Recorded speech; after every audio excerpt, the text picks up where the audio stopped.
Friends ఇది pink మందార మొక్క అన్నమాట. పెద్ద పెద్ద ఫ్లవర్స్ వస్తాయి కదా, ఆ పింక్ కలర్ మందార మొక్క. అయితే దీనికి ఎండ సరిగ్గా రాక అస్సలు డైరెక్ట్ సన్ లేదనమాట. దాదాపు 2 years నుంచి ఇలాగే ఉంది. కొంచెం కొంచెం ఎండ తగులుతుంది కానీ డైరెక్ట్ సన్లైట్ తగలట్లేదనమాట. అందుకే దీనికి ఎక్కువ ఫంగస్ వచ్చేసింది. సో ఇది చూడండి, మొత్తం ఆకులంతా కూడా పోయింది. అండ్ మోరోవర్ ఏంటంటే ఈ ప్లాంట్ పైన నేను గ్రాఫ్టింగ్ చేశాను. పీచ్ కలర్ హైబిస్కస్ది గ్రాఫ్ట్ చేశాను అనమాట. గ్రాఫ్ట్ చేసిన తర్వాత ఏమైందో ఇది డల్ అయిపోయింది.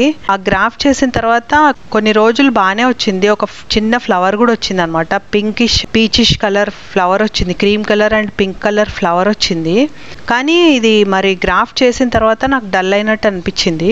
ఇటు సైడ్ గ్రాఫ్టింగ్ చేసినవి మాత్రం డైబ్యాక్ అయినట్టుగా కనిపిస్తుంది. ఇప్పుడు మాత్రం ఈ కొమ్మ మాత్రం బాగానే చిగుళ్ళు వస్తుంది. అయితే దీని ఆకులన్నీ కూడా పడిపోయాయి. మొగ్గలేవో చిన్న చిన్నవి వచ్చాయి కానీ అవి కూడా రాలిపోతున్నట్టుగా అనిపించాయి. చాలాసార్లు నీమ్ ఆయిల్ వేసాను, అయినా కూడా నాకు పనిచేసినట్టు అనిపించలేదు అనమాట. తర్వాత ఇప్పుడు దీనికి యాంటీ ఫంగల్ సొల్యూషన్ వేసాను అనమాట. ఈ మొదల్లో స్పైడర్ వెబ్స్ కట్టేస్తుంది. దీని మీద పాట్స్ పెడతాము, అందుకే బహుశా అది ఫంగస్ వచ్చేసిందేమో అని అనిపించింది. పాట్లో సాయిల్ డ్రై అవ్వట్లేదు అనమాట. మర్చిపోయి నీళ్ళేయటం వల్ల ఏమవుతుందంటే అంత రూట్ రాట్ వచ్చినట్టుంది. ఆకులన్నీ కూడా పండిపోయి ఇలా పడిపోయాయి.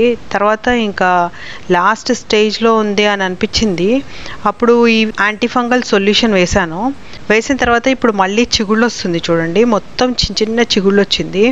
ఎక్కడైతే గ్రాఫ్టింగ్ చేశానో ఆ కొమ్మలైతే ఇంకా డెడ్ స్టెమ్ అయిపోయినట్టుగా ఉంది. ఇప్పుడు ఇవి మాత్రం బాగానే చిగుర్లు వస్తుంది. హోప్ఫుల్లీ మొక్క మళ్ళీ వస్తుందని అనుకుంటున్నాను.